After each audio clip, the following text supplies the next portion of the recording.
The 9th and 10th of Muharram are not just two dates on the calendar. They are two doors of mercy, and one of them is about to close. Many people will wake up, eat, scroll, laugh, sleep, and let Ashura pass like an ordinary day, not realizing that Allah placed a chance of forgiveness in front of them. So before these 2 days leave you, listen with your heart, because something huge happens on the 9th and 10th of Muharram for the one who does not waste them. Allah is giving you one more chance. My beloved brothers and sisters, there is something frightening about the 9th and 10th of Muharram that many people never think about. The frightening part is not the days themselves. The frightening part is that for many people, this will be their last Ashura and they do not know it. Right now, somewhere in the world, there is a person who fasted last Ashura but is no longer alive today. Last year they had plans, dreams, goals and hopes just like you. They thought they had more time. They thought they would see another Muharram. They thought they would have another chance to repent, another chance to pray properly, another chance to leave that sin, another chance to fix their relationship with Allah. But that chance never came. And today, you are here. You are breathing. You are listening. You are alive. You have reached the 9th and 10th of Muharram. Do you think that is a coincidence? Do you think Allah allowed you to witness these days for no reason? Kullu nafsin dha'iqatul maut. Every soul will taste death. The question is not whether death will come. The question is whether it will find you moving towards Allah or running away from Him. Many people are waiting for a sign from Allah while ignoring the signs already around them. Muharram is a sign. Ashura is a sign. The fact that Allah woke you up this morning is a sign. The fact that your heart still feels something when you hear about forgiveness is a sign. The fact that you still have the ability to make tawbah is a sign. Allah is giving you one more chance to erase what you regret. One more chance to cry for your sins. One more chance to repair your salah. One more chance to leave the habit that is destroying your heart. One more chance to become the person you know you should be. But shaitan will whisper, later. Later I will change. Later I will pray. Later I will repent. Later I will become serious. Yet the graveyard is full of people whose later never arrived. That is why the believer sees these 2 days differently. He does not see them as dates on a calendar. He sees them as a mercy from Allah. He sees them as an opportunity that may never return. He sees them as a gift that millions of people would beg for if they could come back for just one more day. Imagine standing before Allah and being shown every Ashura you wasted. Every opportunity to be forgiven that you ignored, every chance to return that you delayed. How much regret would fill the heart at that moment? My dear brothers and sisters, do not let these days pass like every other day. The people of dunya get excited when they hear about a financial opportunity. They rush towards it before it disappears. Yet what opportunity is greater than Allah opening a door of forgiveness for you? The 9th and 10th of Muharram are not ordinary days. They are Allah's invitation to come back before the door closes, before the page is completed, before the soul reaches the throat, before regret becomes useless. So do not enter these days casually. Enter them with repentance. Enter them with humility. Enter them with hunger for Allah's mercy. Because the biggest mistake you can make on the 9th and 10th of Muharram is believing that you will definitely see another one. The day that teaches us the price of standing for truth. My beloved brothers and sisters, when we speak about the 10th of Muharram, our hearts cannot ignore one of the most painful events in Islamic history. It was on this day that Al-Hussein ibn Ali, the beloved grandson of the Prophet Muhammad sallallahu alaihi wasallam, was martyred at Karbala. This is not a story that should fill us with anger. It is a story that should fill us with lessons. It is a story that should make us ask ourselves a difficult question. What am I willing to sacrifice for the truth? Al-Hussein was not searching for power. He was not searching for fame. He was not searching for wealth. He came from a family that Allah had already honored. He was the grandson of the Prophet Muhammad sallallahu alaihi wasallam, a man loved by the believers and loved by the Messenger himself. Yet despite that honor, he faced a trial so difficult that even hearing about it centuries later causes pain in the hearts of believers. Allah says, وَلَا تَهِنُوا وَلَا تَحْزَنُوا وَأَنْتُمُ الْأَعْلَوْنَ إِن كُنْتُم مُؤْمِنِينَ. The story of Karbala reminds us that being upon the truth does not always mean life will be easy. Sometimes people imagine that if Allah loves them, then they will never face hardship. If Allah is pleased with them, then everything will go according to their plans. But the lives of the prophets, the companions, and the righteous tell us something very different. The people closest to Allah were often the people tested the most. Al-Hussein stood for principles when compromising would have been easier. He stood for dignity when surrendering would have been safer. He stood for truth when silence would have protected him. And this is a lesson desperately needed today, because we live in a time when many people know the truth, but remain silent out of fear. They know what is right, but choose comfort instead. They know what pleases Allah, but worry more about pleasing people. The tragedy of Karbala should not only make us cry, it should make us reflect. It should make us examine our own lives. How often do we abandon the truth because it costs us something? How often do we stay silent when we should speak? How often do we compromise our values because we fear losing the approval of others? The lesson of Al-Hussein is not only about history, it is about courage, it is about faith, it is about remaining firm when the world is pushing you in another direction. At the same time, my dear brothers and sisters, we must remember that the 10th of Muharram is not a day of self-harm, hatred or division. The Messenger of Allah sallallahu alaihi wasallam taught us to fast this day long before the tragedy of Karbala occurred. The virtue of Ashura was already established. The reward of fasting Ashura was already known.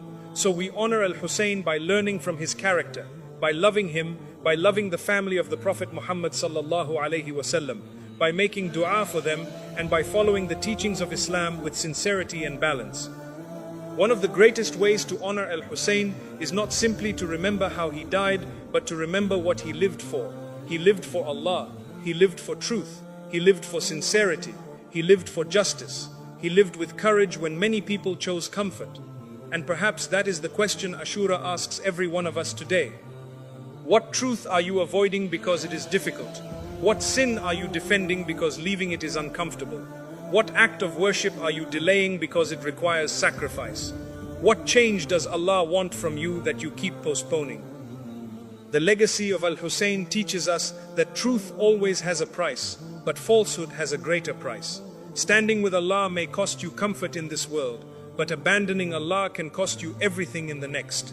So as you fast on the 9th and 10th of Muharram, do not only think about forgiveness, think about courage, think about conviction, think about sincerity, think about standing before Allah one day and being able to say, Ya Allah, I tried my best to remain upon the truth even when it was difficult.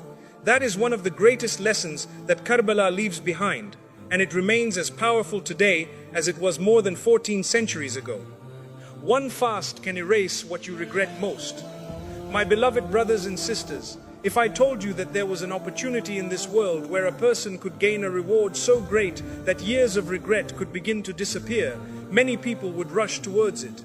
They would rearrange their schedules, cancel their plans, and make sure they did not miss it.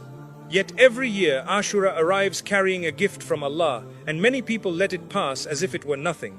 The Prophet Muhammad sallallahu alaihi wasallam informed us that fasting the day of Ashura is a means by which Allah forgives the sins of the previous year. Think about that for a moment. Think about how many mistakes were made over the last 12 months. Think about the prayers you delayed. Think about the moments you knew Allah was watching but still fell into sin. Think about the times you spoke when you should have remained silent. Think about the opportunities to do good that you ignored. Think about the tears you caused, the promises you broke, the moments you disappointed yourself and disappointed Allah. Then imagine Allah placing a door in front of you and saying, "Come back." How many people spend years carrying guilt in their hearts? They smile in front of others, but deep inside, they are hurting because they know what they have done. They know the sins nobody else knows. They know the secret habits. They know the private battles. They know the mistakes that still keep them awake at night. And sometimes Shaitan whispers to them, "You have gone too far. You have done too much. Allah will never forgive you." That is exactly what Shaitan wants you to believe. Allah wants you to believe in His mercy. Allah wants you to believe that no matter how many times you fell, the door of repentance remains open. Allah wants you to understand that His mercy is greater than your sins. Allah wants you to return before it is too late. قُلْ يَا عِبَادِيَ الَّذِينَ أَسْرَفُوا عَلَىٰ أَنفُسِهِمْ لَا تَقْنَطُوا مِنْ رَحْمَةِ اللَّهِ. Look at the beauty of Islam. Allah does not only command you to seek forgiveness. Allah creates opportunities that make forgiveness easier. Allah creates seasons of mercy. Allah creates days of immense reward. Allah creates moments where an ordinary believer can earn extraordinary blessings. But there is something important that many people forget. The fast of Ashura is not a magic button. It is not a license to continue sinning. It is not a shortcut for a heart that refuses to change. The reward becomes meaningful when it is connected to sincerity, repentance, and a genuine desire to become better. Imagine standing before Allah on the Day of Judgment and seeing that a fast you kept sincerely on Ashura became a reason for mountains of sins being erased from your record. Imagine seeing moments you had forgotten completely wiped away through the mercy of Allah.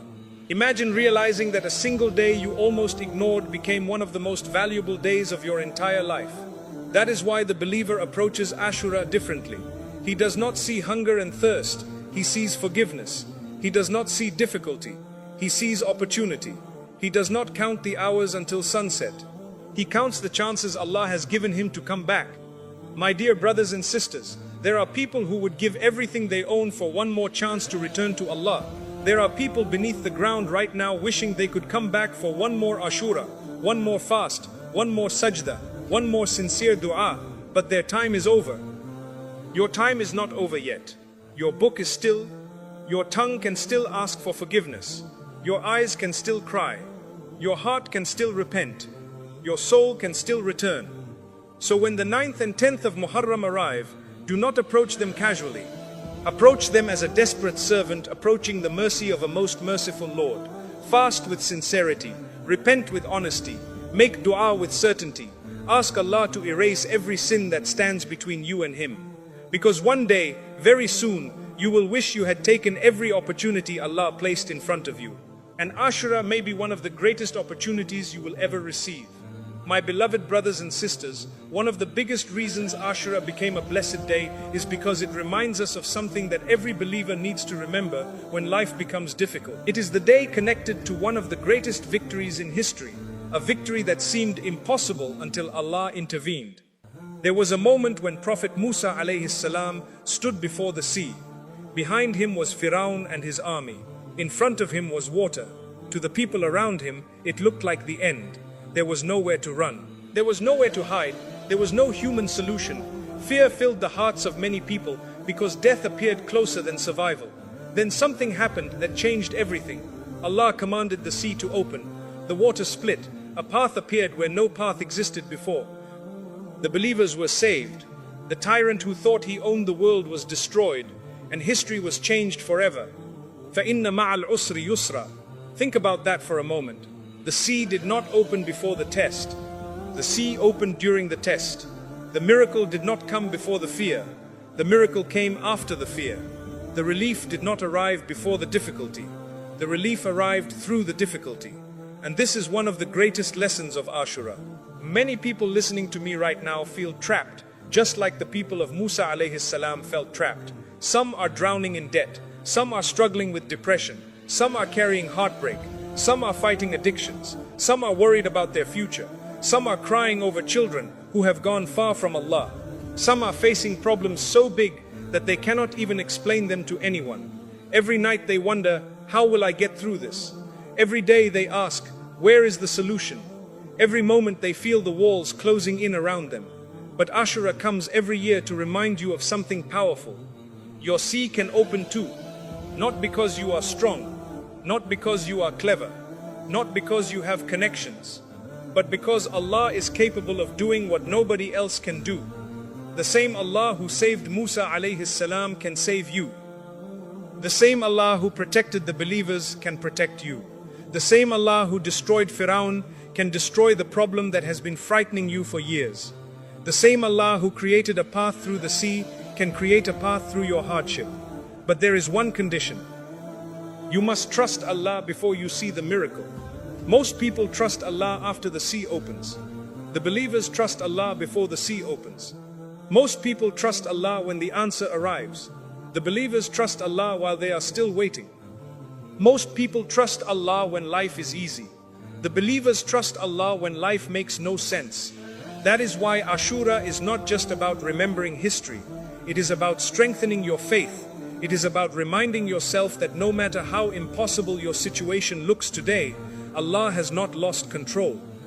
The problem with many of us is that we look at the size of our problem instead of the greatness of our Lord. We count our fears more than we count Allah's blessings. We spend more time imagining what could go wrong than remembering who is in charge. Firaun looked unbeatable. His army looked unbeatable.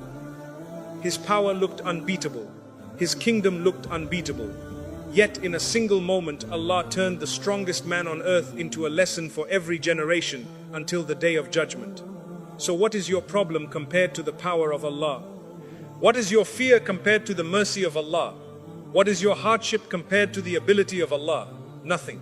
Absolutely nothing.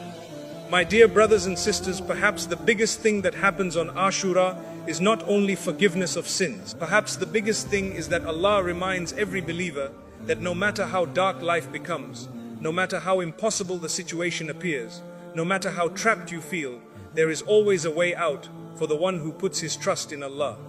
The sea may not have opened yet. The answer may not have arrived yet. The relief may not be visible yet. But just because you cannot see the solution does not mean Allah has not already prepared it. And that is exactly what Ashura teaches us.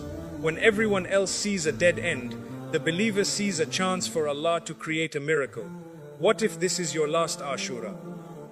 My beloved brothers and sisters, there is a question that most people avoid because it makes them uncomfortable. It is a question that can shake a sleeping heart awake. It is a question that can change the way you look at the 9th and 10th of Muharram forever. What if this is your last Ashura? Not next year, not 10 years from now, not when you are old. This year, this Ashura, the one you are about to witness, the one you are about to fast, the one you are hearing about right now. What if this is the final Ashura written in your book? The reality is that none of us know. There are people who woke up this morning and will not see tomorrow. There are people making plans for next year while their name is already being prepared for a janazah.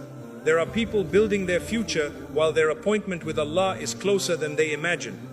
Death does not ask your age. Death does not ask about your plans. Death does not ask whether you are ready. When Allah commands the soul to return, it returns. Kullu man alayha fan.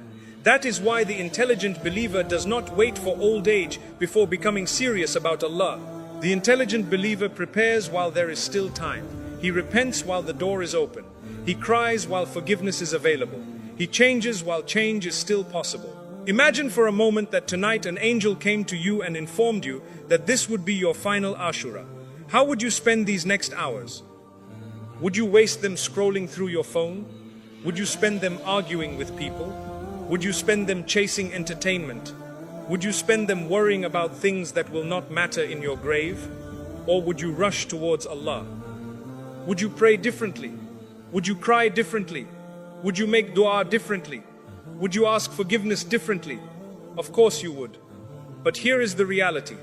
You do not need an angel to tell you it might be your last Ashura. The uncertainty itself is enough. The fact that you do not know should be enough. The fact that thousands of people who witnessed last Muharram are no longer alive today should be enough. Every graveyard contains people who thought they had more time. Every graveyard contains people who plan to repent later.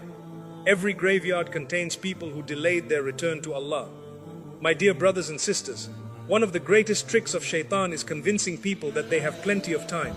He tells the young person, enjoy now, you can become religious later. He tells the sinner, repent later. He tells the lazy worshipper, pray properly later. He tells the person trapped in haram, leave it later. But Shaitan never tells people when later ends, because later is the road that leads many people to regret. The believer understands something powerful. He understands that every blessed season could be his last. That is why he squeezes every drop of goodness from it. That is why he treats every prayer like it could be his last prayer.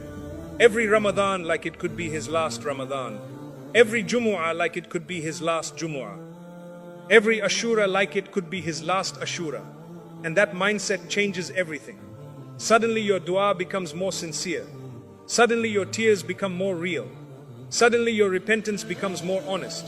Suddenly pleasing Allah becomes more important than pleasing people. Because when you realize life is temporary, the things that distract you begin to lose their power over you. The arguments become smaller. The grudges become smaller. the sins become less attractive, the dunya becomes less impressive, and Allah becomes greater in your heart. So as the 9th and 10th of Muharram approach, do not merely think about the reward, think about the opportunity. Think about the fact that Allah allowed you to reach these days, while millions who once stood where you stand today are now beneath the earth waiting for their judgment. You still have a chance they no longer have. You still have a tongue that can ask forgiveness. You still have a heart that can repent. You still have hands that can be raised in dua. You still have time, but one day that time will end. And when it ends, you will not wish for more money. You will not wish for more followers. You will not wish for more entertainment. You will wish for one more opportunity to earn the pleasure of Allah. That opportunity is in front of you right now. Do not waste it, because the most dangerous assumption a person can make is believing that they will definitely be here for the next Ashura. Only Allah knows that. And perhaps that uncertainty is exactly why these days are so precious. Do not let your fast be only hunger. My beloved brothers and sisters, one of the saddest things that can happen on the 9th and 10th of Muharram is that a person wakes up for suhoor, stays away from food, stays away from drink, waits patiently for sunset, but the heart does not change at all. The stomach was empty, but the tongue was still full of poison. The body was fasting, but the eyes were still looking at haram. The mouth was dry, but the heart was still wet with jealousy, pride, hatred, arrogance, and revenge. This is why we must understand something very powerful. The fast of Ashura is not only about leaving food, it is about leaving the version of yourself that keeps taking you away from Allah. Ya ayyuhalladhina amanu kutiba alaykumus siyam.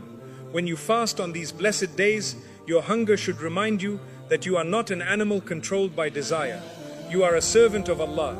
Your thirst should remind you that your real need is not only water. Your real need is guidance. Your real need is forgiveness. Your real need is a heart that is alive. Your real need is that Allah looks at you with mercy and accepts you before you return to Him. Many people think the hard part of fasting is not eating. No, my dear brothers and sisters. For some people, the harder fast is fasting from anger, fasting from backbiting, fasting from dirty words, fasting from secret sins, fasting from arrogance, fasting from looking down on others, fasting from complaining about everything Allah has written, fasting from the phone that keeps pulling the heart away from remembrance, fasting from the same haram habit that you promised to leave 100 times before. Ask yourself honestly, what is the point of staying away from halal food for Allah while continuing to feed your soul with haram? What is the point of closing your mouth from water while opening your mouth to insult, gossip, lie and hurt people? What is the point of saying, I am fasting, while the character does not look like someone who is fasting? Ashura should not only change your eating schedule, Ashura should challenge your ego. It should make you ask, what am I really fasting from? Am I fasting only from bread and water? Or am I fasting from the sins that are poisoning my relationship with Allah? Some people will spend the entire day hungry, but they will not forgive anyone. They will not control their temper. They will not pray on time. They will not lower their gaze. They will not leave the screen. They will not stop backbiting. They will not stop exposing other people's faults. Then when sunset comes, they think the fast is complete. But the real question is, did the fast reach the heart? Because when fasting reaches the heart, you become softer. When fasting reaches the heart, you become humbler. When fasting reaches the heart, you stop thinking you are better than others. When fasting reaches the heart, you become more careful with your words. When fasting reaches the heart, you feel ashamed to disobey Allah while claiming to seek His forgiveness. And that is why the 9th and 10th of Muharram are a huge opportunity. They are not only days to earn reward, they are days to break patterns. They are days to tell your nafs you are not in charge anymore. They are days to tell shaitan